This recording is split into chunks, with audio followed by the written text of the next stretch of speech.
Hoje a gente vai conversar um pouquinho de serverless. E, cara, sua primeira vez, né, Rafa? Minha primeira vez, tirando o lacre. E aí, como é que você tá se sentindo, né? Cara, tô me sentindo muito feliz de estar aqui compartilhando conhecimento com toda a comunidade. Boa, beleza. Rapidinho, Rafa, um minutinho aí. Fala só um pouquinho sobre você aí. O que você faz? Beleza, Bom, pessoal. Do que se alimenta, onde vive. Agora eu vivo em quarentena apenas. Me alimento de muito iFood. o alimento natural do Rafa é iFood. É iFood. Bom, eu venho da vertente de dev. Trabalhei com desenvolvimento durante 5 ou 6 anos. Desenvolvimento principalmente em Python e depois em Java.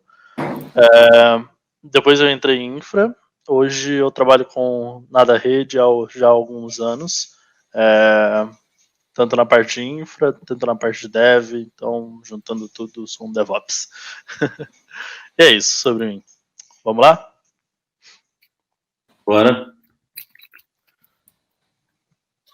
Vou colocar sua tela, tá, Rafa? Beleza, fechado, mano. Bom, serverless, o que é, né, pessoal? Até coloquei aqui, colocaram uma piadinha aqui. Precisa mesmo de servidor? Tipo, não existe mesmo servidor quando se fala de serverless. E aí, tipo, pô, a gente tem toda a história aqui do que é serverless, do que é o conceito de serverless, né? Você pensar que antes a gente falava de computação de monolito ou de computação de microserviço, e tudo aquilo a gente tinha que pagar o máximo para ter o máximo de utilização que a gente tinha que pagar sempre o máximo. Quando a gente fala de serverless, a gente paga só pelo que usa e a gente paga só por a execução em si. E aí esse é o grande diferencial de serverless, né? Pagar apenas pelo que usa. Não que não exista um servidor por trás. Lógico, existe um servidor por trás. Sempre vai existir. A grande diferença é que ele é compartilhado entre várias pessoas e cada um executa um pouco da sua parte quando necessita executar dentro daquele servidor. Então, no final, paga a mesma conta e todo mundo ali compartilha a mesma máquina, o mesmo servidor e vai usando pedaços daquela máquina. Quer seguir, Eric? Não, é só um ponto. Acho que é só comentar que uma das grandes promessas do serverless é que você vai focar no código.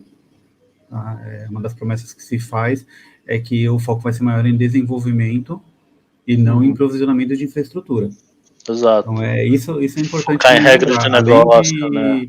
Além de você ter essa parte de custo, de você só pagar pelo que você usa, a gente vai ver um pouco mais pra frente, você tem também essa ideia de que você vai focar só no código, você vai focar só na entrega das regras de negócio codificadas usando os diferentes componentes.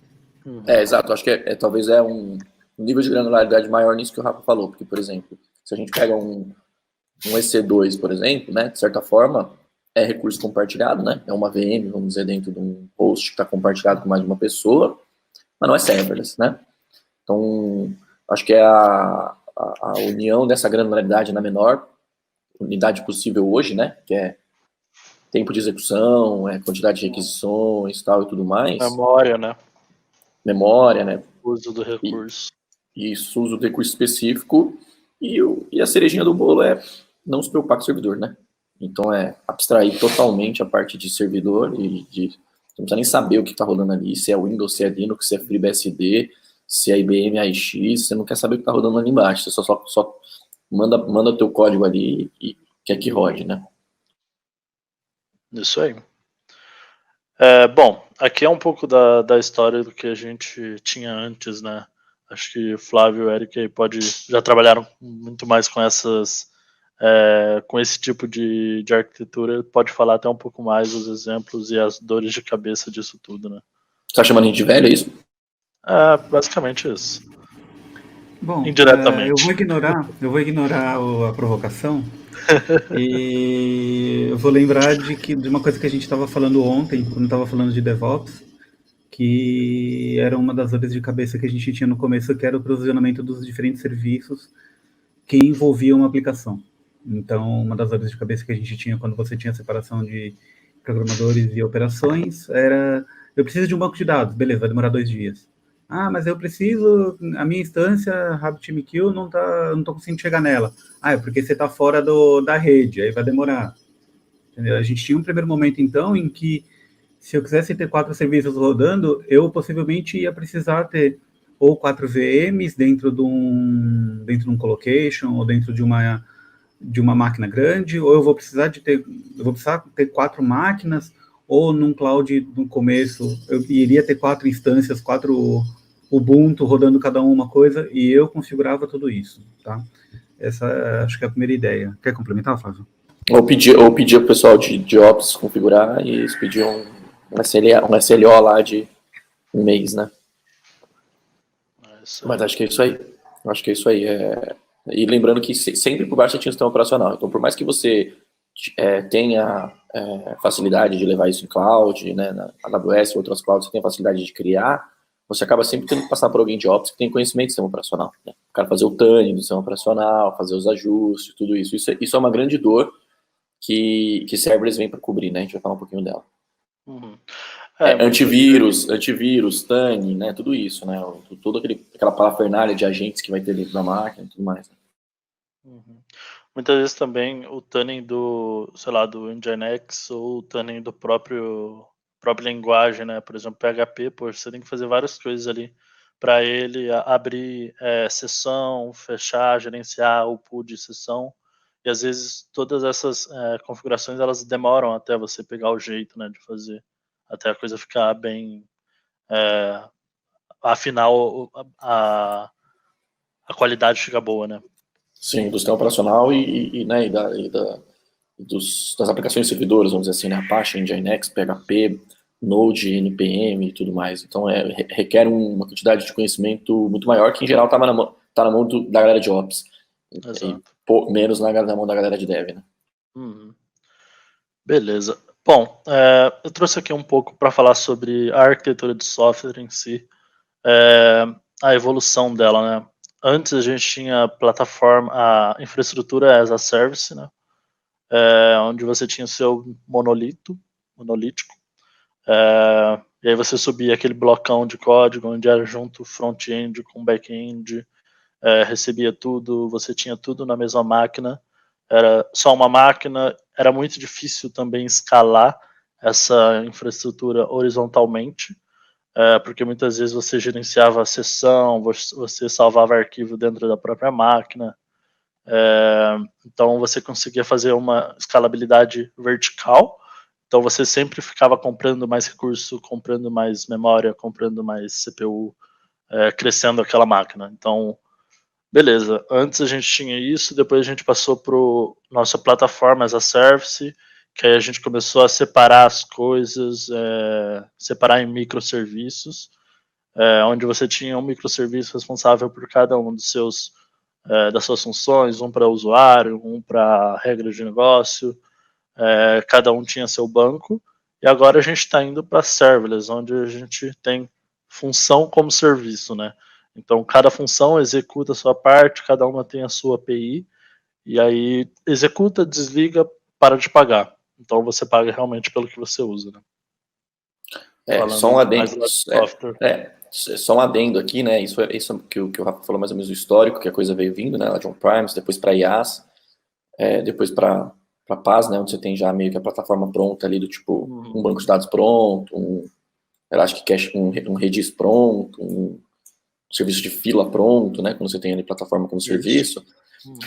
E nesses 3 primeiros modelos, né? Se você quiser ir para um modelo de microserviço, se você quiser ir para um modelo ali, é possível, né? É possível, mas a infraestrutura não te exige isso. Se você quiser fazer o seu microlito, o seu microserviço virar um microlito e depois um monstrolito, você consegue, né? Agora, quando a gente está falando de server, principalmente de função como serviço, que a gente vai falar um pouco aqui, o próprio design dos serviços serverless, eles meio que te levam eles meio que te levam a você trabalhar com microserviço, né? Eles meio que tem limitadores ali que impedem, né, o Eric? Acho que o Eric pode complementar um pouco mais sobre essa questão. Essa associação entre serverless e microserviço. Né? Eu acho que tem que estar claro para todo mundo que microservice não é serverless, tá? Então, você consegue implementar a parte de microserviços sem pensar em serverless. Você pode usar, por exemplo, Você pode usar um servidor on-premise, por exatamente. exemplo. Não, o que você pode fazer é o seguinte, você pode ter 4 ou 5 aplicações atrás de um Nginx, cada aplicação está rodando numa porta diferente, o Nginx faz um HTTP proxy, e você está trabalhando com microservices, isso não quer dizer que você está trabalhando em serverless. Sim, sim, mas tem acho uma que... explicação melhor mais para frente na apresentação. Mas, sim, mas o ponto é que quando você está trabalhando em geral com os serviços atuais que existem de serverless, eles meio que te puxam para isso, né? Os serviços são meio, o design do serviço é meio feito para facilitar a implementação de microserviços, né? Sim, pelo menos o que a gente vai falar aqui, né? A ideia é que a gente vai falar um pouquinho mais pra frente na apresentação, mas a ideia é que cada vez mais você deixa de pensar em serviços fixos e você começa a pensar em componentes. Sim, tá? Você vai montar a tua aplicação como um Lego e você tem, cada aplicação ela presta um serviço para você e você se comunica com esses serviços. Sim, o que também é um desafio, né? Traz outros desafios, né? Bom, vamos embora. Bom, falando do que a gente tinha, continuando falando do que a gente tinha, quais são os problemas disso tudo, né? Ociosidade é um dos grandes problemas que a gente tinha. Você pensar, poxa, eu tinha um servidor onde de madrugada, por exemplo, eu não tinha todas as requisições que eu tenho durante o dia, ele usa, sei lá, 20% do meu servidor. E quando eu tinha um monolito, esse cara tinha que ficar online o tempo todo e eu tinha que pagar pelo máximo de utilização.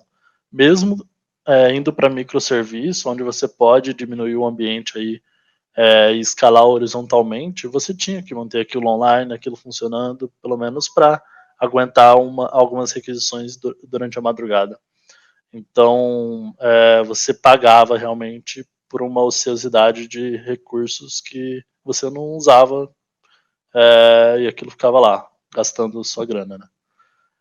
Manutenção, para a parte de, poxa, o meu servidor precisa fazer um patch de segurança, eu preciso aplicar, eu preciso atualizar a versão de software, eu preciso baixar novos pacotes, quando se trata de NPM, por exemplo, para o Node. E esse cara tinha um gasto de manutenção, você tem que pagar alguém para estar lá, né, fazendo a manutenção daquele servidor, ou você tinha que ter algum recurso dedicado para fazer a manutenção dos seus servidores. Outro grande problema é o tempo de construção. Hoje, com serverless, vocês vão ver mais para frente na apresentação do Eric, que, poxa, em meia hora a gente vai subir um ambientezinho básico para começar a trabalhar. Isso, quando você se fala de um servidor onde você tem um bloco de código, onde você tem microserviços, microserviços, eu acho que microserviço é um pouco mais complicado ainda para subir do que uma instância só com o seu código rodando lá, né? Porque você tem que dividir, cada um tem que subir de um jeito, às vezes um usa um código diferente que o outro, uma linguagem diferente, tem que ter um banco separado, tem que estar virtualmente separado os seus microserviços para que funcionem direito. Beleza.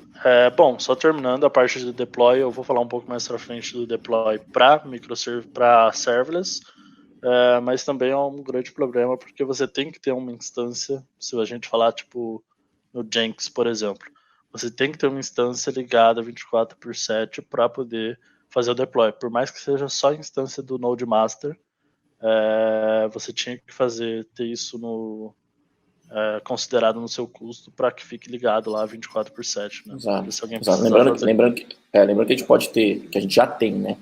O próprio aplicação servidora que vai rodar a sua aplicação, em serverless, a gente tem API, que vai rodar em serverless, a gente tem um serviço para armazenamento de conteúdo estático de imagens, CSS, HTML, JavaScript, serverless. A gente tem serviços para pipeline e automatização de deploy, também serverless. Então, a gente pode fazer uma stack completa sem pôr a mão em um servidor, né? Tanto a parte de deploy, quanto a parte de rodar a própria aplicação, e banco de dados também. A gente hoje tem serviços serverless para atender todas as camadas ali necessárias para uma aplicação, para rodar uma aplicação sem usar servidor. Acho que a ideia aqui, o Eric vai me ajudar mais, mas a ideia aqui é a gente tem lá agora instâncias, as instâncias mesmo, vamos dizer, servidores que vão rodar a aplicação, e serviços PaaS que vão ajudar a gente a desacoplar as coisas, ou tirar a persistência das coisas da aplicação. Então a gente vai tirar do Elastic Cache, a gente vai tirar o serviço de fila de um Rabbit, por exemplo, e jogar ele para um serviço gerenciado, que nesse caso, inclusive, é serverless, que é o SQS. Aí a gente vai ter um DynamoDB, que é um banco de dados, para poder desacoplar e tirar as coisas da nossa aplicação. É interessante também você ver que você começa a trabalhar também. Você não precisa mais se preocupar se esse Elastic Cache está bem configurado, se essa fila está bem configurada, se esse banco de dados está bem configurado. Isso não é mais sua responsabilidade. Você está usando um serviço que já está pré-configurado. Exato. Os melhores engenheiros disso fizeram isso lá na AWS ou na nuvem que for. Exato. Os melhores engenheiros disso fizeram o tuning do sistema operacional, do cisctl, do registro do Windows, ou seja lá o que for, né? Da memória virtual do servidor Windows, ou seja lá o que for. Né? Sim.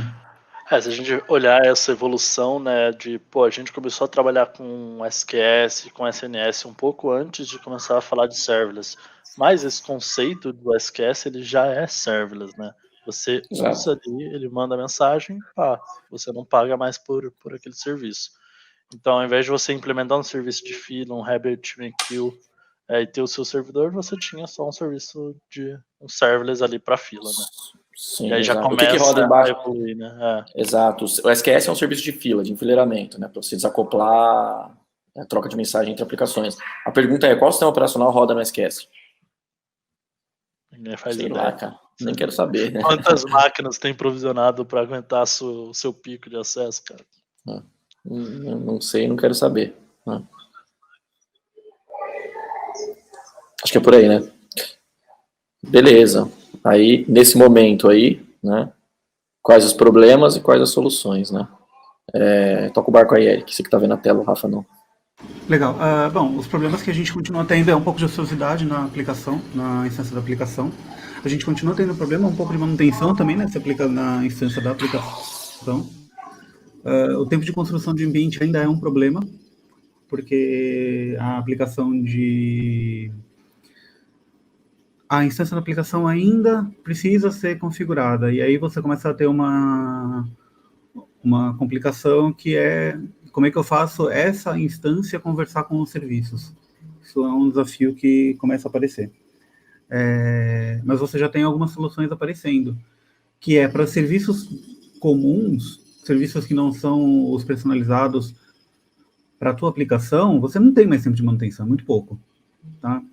Você começa a ter redução de custo, porque uma instância que você pagava $100 para ficar rodando o RabbitMQ para a fila, agora você vai pagar $1, $2, $3 por mês, porque ele só vai te cobrar pela quantidade de mensagens que entraram na fila. Exato. E o modelo de precificação é, sei lá, claro que eu não sei de cabeça, mas é algo como para cada 1000 mensagens você paga 10 centavos de dólar. Exato, entendeu?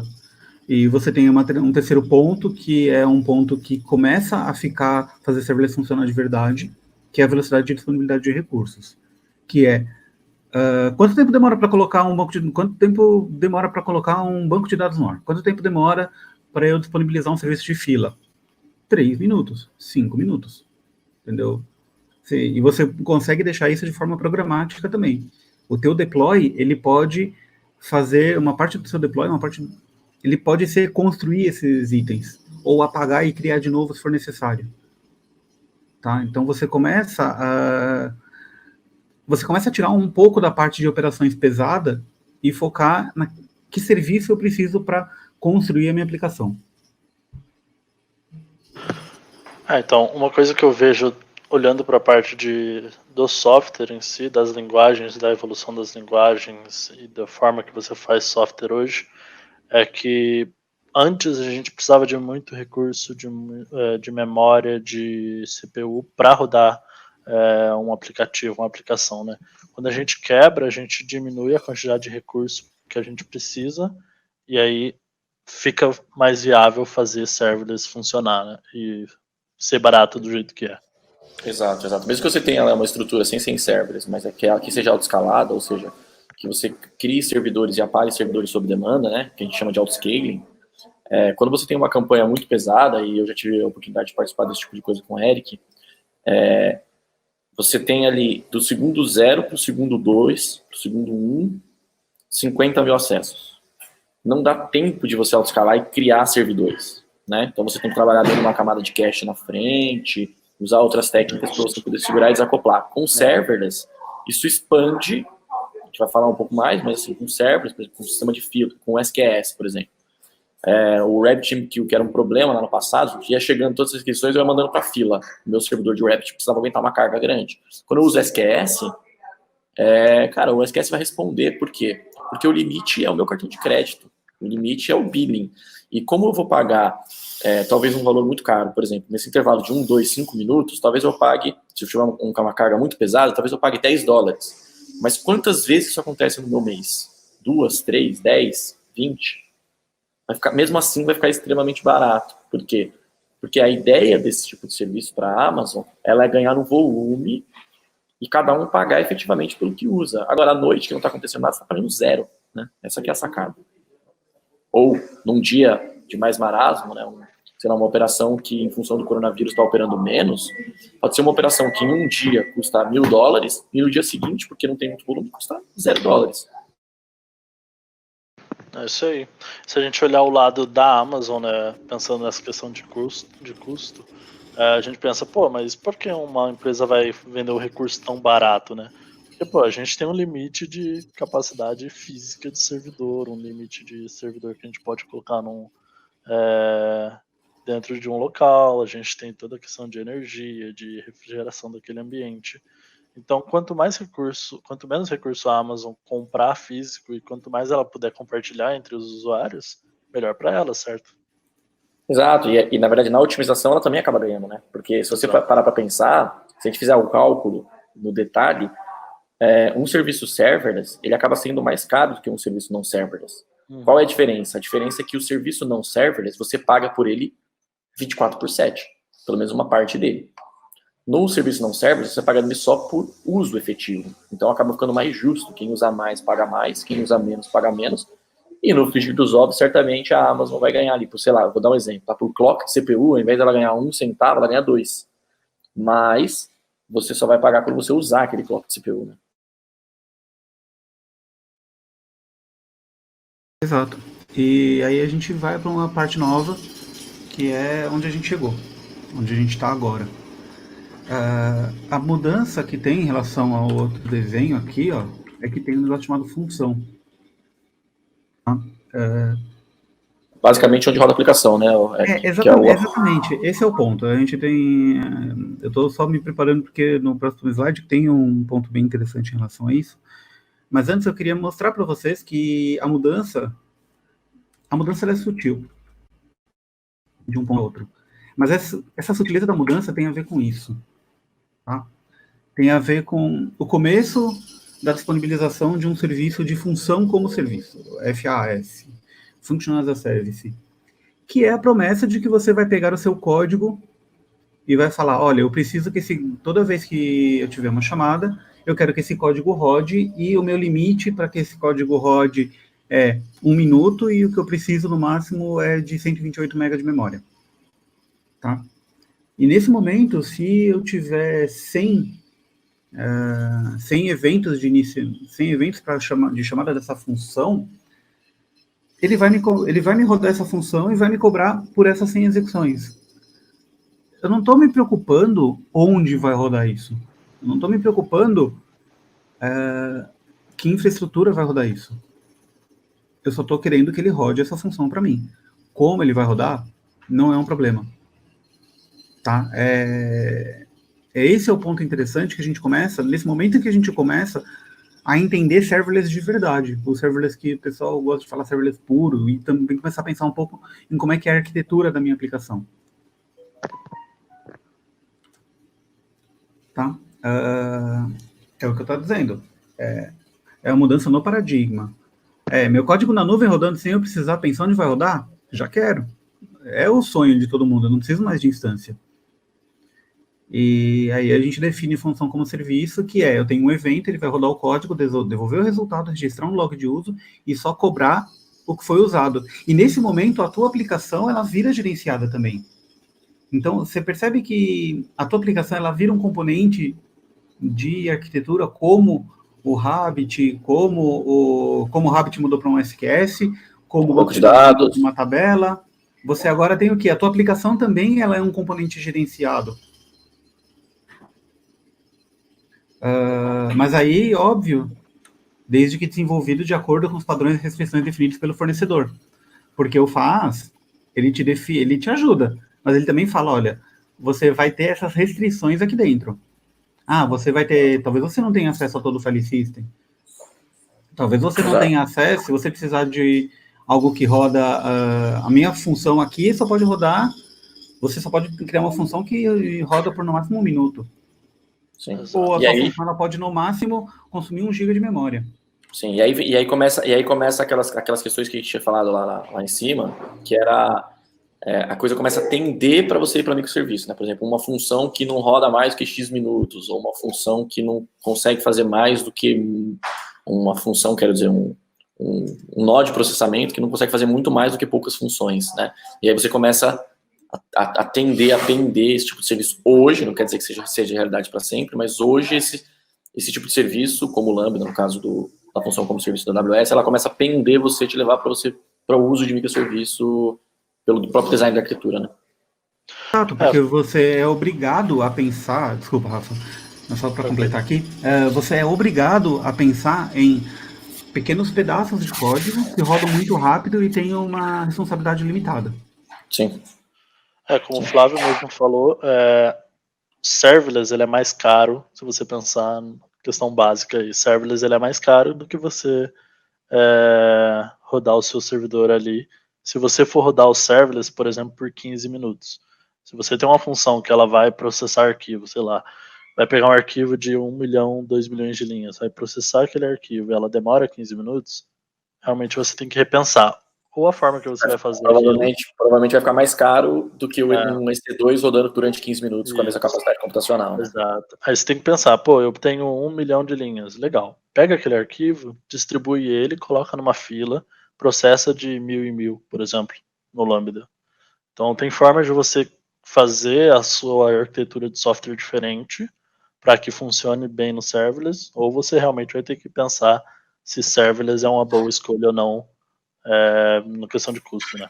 Exato, e o Eric é uma coisa que o Eric sempre fala, né? Sempre disse, ele fala assim, cara, não existe serverless não vai resolver todos os problemas, até dá para resolver todos os problemas, mas não necessariamente vai ser melhor sempre. O que a gente precisa ver é olhar para a arquitetura, olhar para o negócio e baseado no negócio você fazer. Uma coisa que a gente já sabe é que é para a maior parte das aplicações. Desculpa, Ruth. Serverless é uma ferramenta nova no teu arsenal. Eu já falei isso várias vezes, se tudo que você conhece é martelo, tudo que você olha pra frente, tudo que você vê pela frente é prego.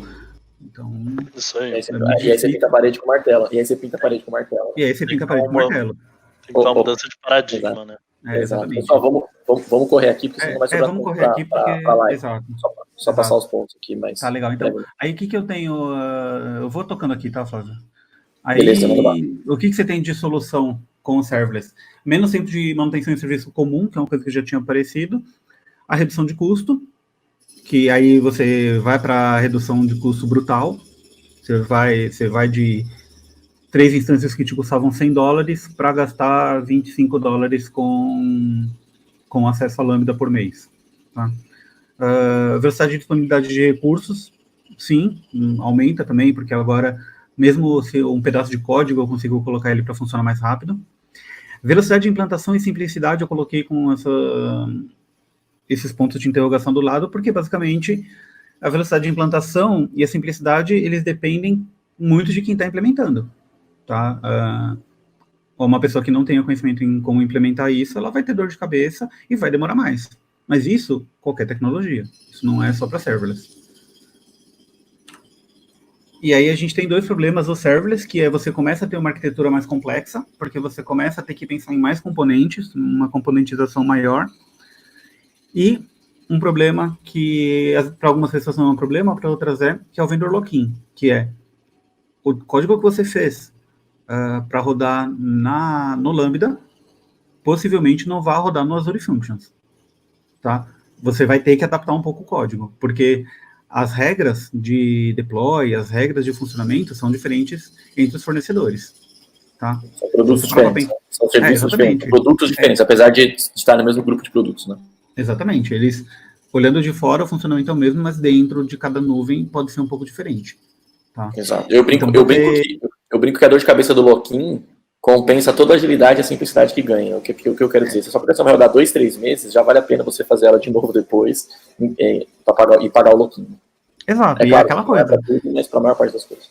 Se você está pensando numa solução complexa que tem que ser multi-cloud, você tem que ter o vendor lock-in na cabeça. Não adianta. Você, mas eu só vou rodar na Amazon. Ok, tranquilo. O teu lock-in não é um problema tão grande para você. Tá? Quer adicionar alguma coisa aí? Não, tem pouco, tô preocupado com o tempo. É isso aí. Tá? Quais são os desafios de usar serverless? O desenho da solução tem que ser feito pensando em componentes de arquitetura, tá? Você não vai mais fazer, eu tenho uma máquina, roda tudo na máquina e pronto. Tá? E cada um dos itens, eles têm restrições e você tem que entender essas restrições. Monitoramento é um problema sério, porque você tem que entender como monitorar todos esses pontos que foram criados. E você entender esse monitoramento e fazer um tracing disso é muito complexo. Porque você precisa entender... Agora, você não tem mais só um servidor para monitorar e olhar o que está rolando ali dentro. De repente você tem diversos componentes que têm que ser monitorados de forma diferente. Isso é sim um desafio. Né? Sim, isso é um desafio muito grande. E a implementação disso, conectado até um pouco com a parte de arquitetura, é que assim, não adianta só você saber fazer uma arquitetura legal, você tem que saber como implementar isso. E ver se o desenho da tua arquitetura faz sentido na hora da implementação. Então, se você desenha tudo certinho e você, de repente, você começa a perceber que a tua fila precisa ter mais processamento e você está batendo no limite do Lambda, você vai ter que voltar e redesenhar. E isso, muitas vezes, você vai entender na hora da implementação. Tá? E aí você aumenta custo também. Então, esses três são os desafios que eu vejo como principais. Vocês têm alguma coisa para... Eu acho que tem um contraponto disso também, o Eric, você disse de vou ter que voltar, isso é custo, mas vai de encontro, inclusive, com um conceito bem importante da Amazon, não da AWS, mas da Amazon, que é errar mais nessa primeira fase, né, antes de lançar algo. Né? Então, assim, você consegue ter todo esse fluxo de fazer arquitetura, desenhar, pôr para rodar em poucos dias. E aí, se você errou, você volta e perde poucos dias. Diferente de aquela arquitetura que a gente já viu acontecer, que você compra um monte de servidores, demora 60 dias para chegar, vem o cara de Ops, demora um mês para fazer, e quando você chegar lá na ponta, você fala, puta, esquecemos aqui que memória a gente vai usar o dobro. Né? Então, você tem essa agilidade, mas a gente não pode esquecer também que se você faz muito rápido e planeja pouco, você vai ter que voltar. Vai ser micro, mas vai ter que voltar e vai ter desperdício sim. Né? Exato. Um ponto referente aos desafios, eu acho que log é um grande desafio Exato, quando a gente fala em Lambda. Fica fora, né? Porque fica fora, né? Porque muitas vezes também a gente não tem o log de uma execução inteira em um lugar só. Uma execução, às vezes, um Lambda faz uma parte, manda para fila, um outro Lambda faz outra parte. Então isso tem que estar muito bem definido, muito bem desenhado quando a gente vai analisar a aplicação quando ela já está no ar, né? Pra gente ver isso lá. É a história do trace, você conseguir tracear tudo que está acontecendo ali, por onde está passando o seu fluxo dentro da aplicação, porque antes, quando você tinha principalmente um monolito, né? Não, isso não é uma característica do serviço, mas principalmente um monolito, ou vindo para server depois menos componentes, você tem menos lugares para olhar, né? É isso aí. Bom, e com relação às vantagens, a principal vantagem que todo mundo fala é custo, tá? Porque na maioria dos recursos o pagamento é por uso, não é por disponibilidade. Então eu não pago mais um valor para deixar o banco de dados no ar, e sim eu cobro por leitura e gravação. Eu não cobro mais para manter minha aplicação no ar, eu cobro para quantas vezes ela roda. Disponibilidade. Você não precisa mais se preocupar se o banco de dados vai estar no ar, se a aplicação vai estar no ar, porque ele vai estar no ar. O gerenciado te garante isso com uma tolerância muito grande. E a facilidade da distribuição do processamento, que é um desafio muito grande hoje em dia quando você está falando em grande número de acessos. Você distribuir o processamento para você não onerar a tua estrutura. E onerar não estou dizendo só em relação a dinheiro, mas em relação a processamento, em relação ao tempo. Você fazer uma arquitetura assíncrona, não codificação de aplicação assíncrona, mas arquitetura assíncrona, o teu ganho vai ser maior ainda. Se você souber desenhar certinho, saber como é que as suas requisições vão passar na aplicação, e você conseguir distribuir isso bem, usando serverless, você vai fazer isso de forma muito melhor. Muito melhor. Eu trabalhei em pelo menos 2 projetos que a gente fez isso, e o ganho é abissal. É muito, muito grande. Querem complementar? Tem só uma perguntinha aí do Felipe, para dar um highlight aí. Pessoal, já vou logo avisando que a gente vai estourar tempo hoje, tá? Então quem tá aí estourado de tempo, já se prepare, a gente vai estourar um pouquinho, uns minutinhos de tempo hoje. Lê para mim a pergunta dele, Flávio. Quais são as melhores práticas de segurança no Lambda? Cara, eu vejo duas coisas na minha cabeça. Você quer falar um pouco, Eric? Cara, a gente tem que pensar em segurança em nível de aplicação, que são as mesmas regras que você tem para outras. As mesmas preocupações, as mesmas regras, que é quem está chegando, como está chegando, se a tua aplicação está robusta para tratar qualquer tipo de dado que chega, entendeu? Então, uma coisa é você pensar na segurança da aplicação. Tá? Sim. Eu acho que é puramente segurança da aplicação. Acho que uma boa prática que a gente pode dizer é o uso de roles, né? Que é você dar permissão para que a sua função Lambda interaja com os serviços da Amazon.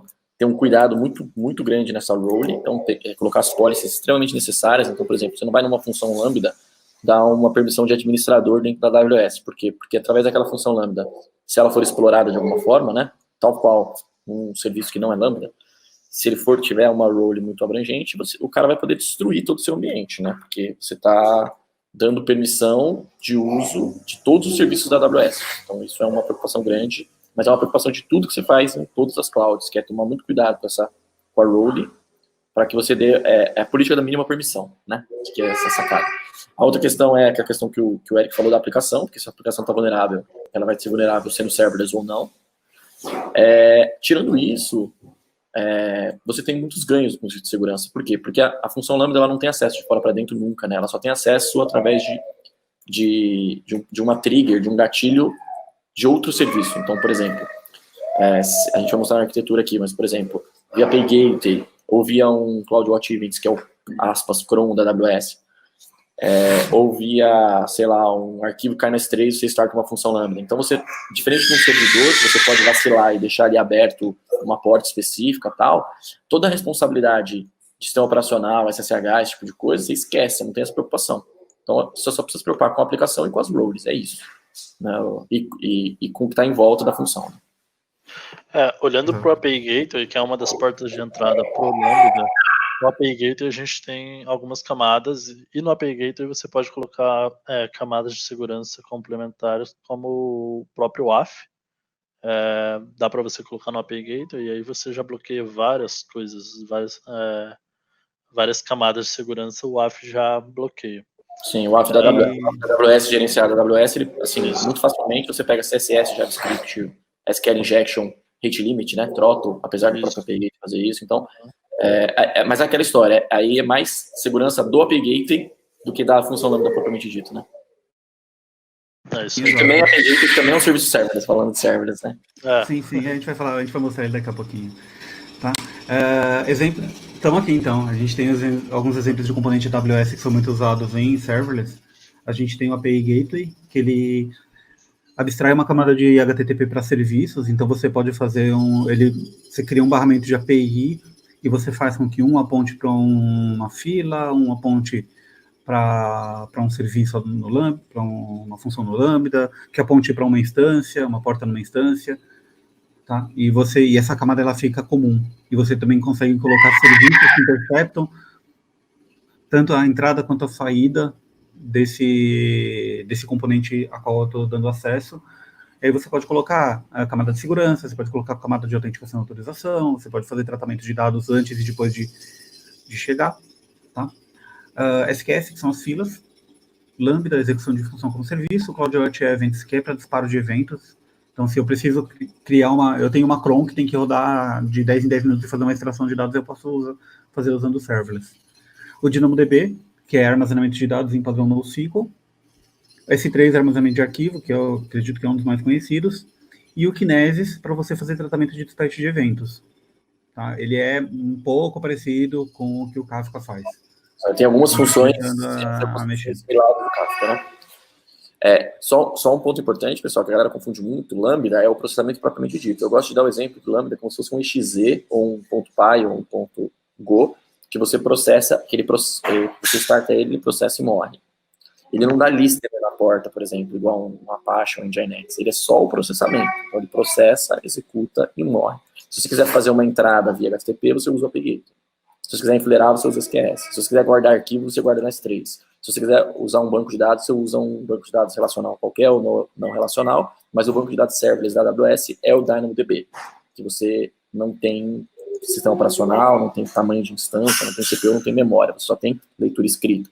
Se você quiser fazer um disparo fizer dispatch de eventos, ou seja, mandar eventos em watch, é nisso. Se você quiser fazer um evento baseado em outro, ou baseado em tempo, CloudWatch Events. Então, é um conjunto de serviços, todos eles serverless, que vão compor sua aplicação. E esses caras estão todos ligados, né? Tipo, se você colocar um arquivo no S3 e quiser que um Lambda execute depois, você faz essa integração e manda bala. Se você quiser colocar um Dynamo, um Lambda para ficar ouvindo um Dynamo, e quando você recebe alguma coisa lá, processa, faz um processamento secundário, também é fácil de integrar, né? Exemplos práticos, né? Mandei um arquivo para S3, fiz um upload de uma imagem. Eu quero pegar essa imagem, converter essa imagem e colocar, sei lá, um meme nela. Né? Exemplo clássico de Cloud Guru. Colocar um meme nela. Uma vez que o arquivo cai no S3, eu starto um evento que vai chamar uma função Lambda, que pega esse arquivo, processa ele, cria uma nova imagem e põe ele de volta no S3 e deixa disponível para o usuário. Quer dizer, eu consigo fazer isso sem ter servidor. Sim, então, só um exemplo de aplicabilidade, né? Legal. Um desenho de arquitetura aqui, acho que aí o Rafa pode explicar um pouco melhor. Beleza, eu coloquei um desenho para a gente olhar um pouco como é hoje, pensando em front-end, back-end, serverless. Então, nesse exemplo, eu tenho um front-end no S3 distribuído pelo CloudFront. E esse cara, ele tem chamada de API para um API Gateway que executa funções Lambda que se integra com outros serviços. Então, ele recebe requisição, salva arquivo PDF no S3, manda mensagem pelo SES, ele manda dados para o Dynamo, e aí ele tem funções também que processam e manda para outros serviços. Não necessariamente tudo é feito no momento que você recebe a requisição. Então, você pode receber uma requisição, guardar ela no Dynamo, processar isso depois via batch, ou processar ela, colocar ela numa fila e processar isso depois de hora em hora. Você pode fazer diferentes formas de processamento dentro da sua aplicação, dependendo de quando você pode ter, quanto tempo pode demorar para você ter aquele dado em outro lugar, né? Se eu preciso ter esse dado agora, então eu recebo isso no API Gateway, executo o Lambda e já salvo onde eu preciso ter agora. Se eu não preciso ter aquele dado exatamente agora, eu posso mandar ele para uma fila, posso deixar ele no S3, posso deixar ele no Dynamo e processar isso depois. Passa aí para a próxima arquitetura, que eu quero falar um pouco também sobre deploy de funções para o Lambda. Só por curiosidade, esse desenho, essa arquitetura primeira que ele mandou, que é uma arquitetura 100% serverless, eu mandei no grupo, aí no chat, Isso é um portal nosso de captura, de cadastro, se você quiser fazer um cadastro para usar o serviço da rede, e aí vocês podem ver lá, é uma aplicação 100% server rodando, essa aplicação custa 30 centavos por mês. Isso aí. Você mandou o link aqui, pessoal? Mandei o link no chat. Tá bom, legal. Bom, falando um pouco mais de CI/CD, olhando para o lado serverless, como eu tinha falado, antes você tinha que manter uma máquina ligada lá 24/7 para fazer o deploy quando você precisava. Tem um pessoal que fazia até uma estratégia de, pô, vamos fazer deploy só até as 8 da noite, a gente desliga essa máquina depois e liga às 6 da manhã. Mas mesmo assim, durante o dia, às vezes você tinha 2 deploys e você só pagava a máquina para ela executar o dia inteiro, né? Hoje, com a stack de deploy automático da Amazon, usando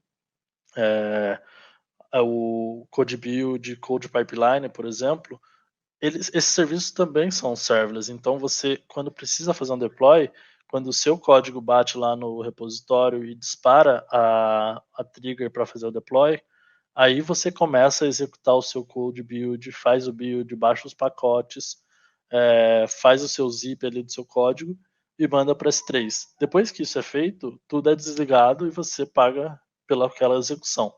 Então, mesmo a parte de deploy hoje na Amazon, falando de serverless, você paga só pelo que você utiliza. E aí fica tudo mais barato.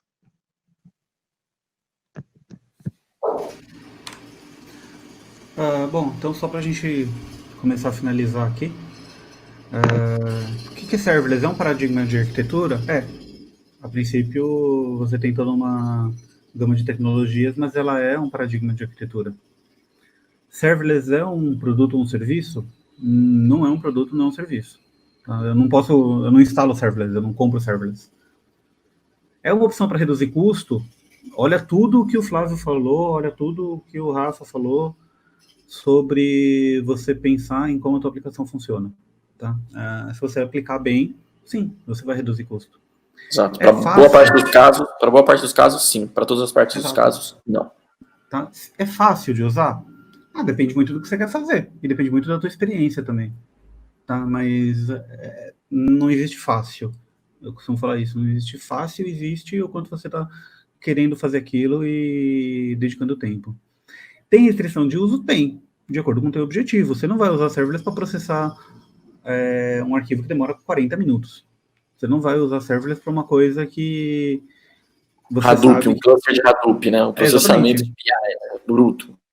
Exato, entendeu? Você tem que entender, olhar para tudo isso que a gente falou, procurar um pouco mais sobre como funciona a serverless e entender se a tua estrutura, a tua arquitetura e os teus serviços, eles se adequam no serverless.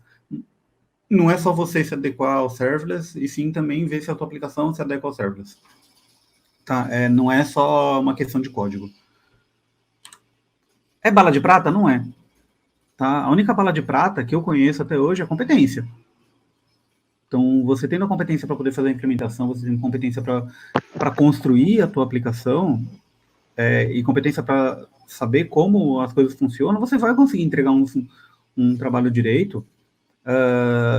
E você tem que entender que serverless também, hoje em dia, é uma buzzword. É uma coisa que se usa muito para vender. Tá? Não adianta você achar que eu vou colocar uma aplicação serverless e ela vai escalar magicamente. Não vai. Tá? Não adianta.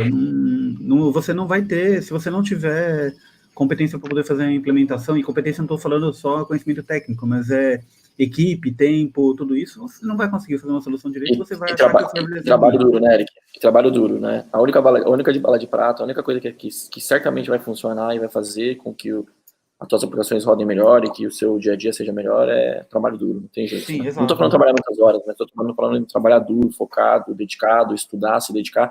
Porque é igual se focar. É igual serverless, né? Que o Eric estava falando, é mais fácil, não necessariamente, mas uma coisa que eu afirmo, se você estudar muito, se esforçar muito e tiver um conhecimento grande, a partir do momento que você tem esse conhecimento, eu tenho certeza, e isso falo usando palavras de pessoas que trabalham comigo, como o Eric, que aí nesse momento sim você consegue subir aplicações muito rapidamente. Sim, exato. Tá? Aí eu recomendo, sim. mas você estava reclamando agora há pouco? Não, não estava. Experiência de implantar serverless te ensina muita coisa, mas te ensina a saber que é bem recomendado. Entendeu? Se você vai fazer um projeto de baixa e média complexidade, para serviço interno, para tarefa agendada com execução rápida, faz, entendeu? Mas sempre naquela ideia do que eu falei antes, você tem que pensar primeiro na solução, antes da ferramenta. Não é eu vou fazer algo em serverless e depois você decide o que e você vai ver que não funciona, tá? Eu acho, e aí é axiologia pura, eu não tenho números, eu não tenho nada disso, tá? Eu acho que em 70% a 80% dos projetos que as empresas estão tocando hoje em dia, você consegue usar bem serverless.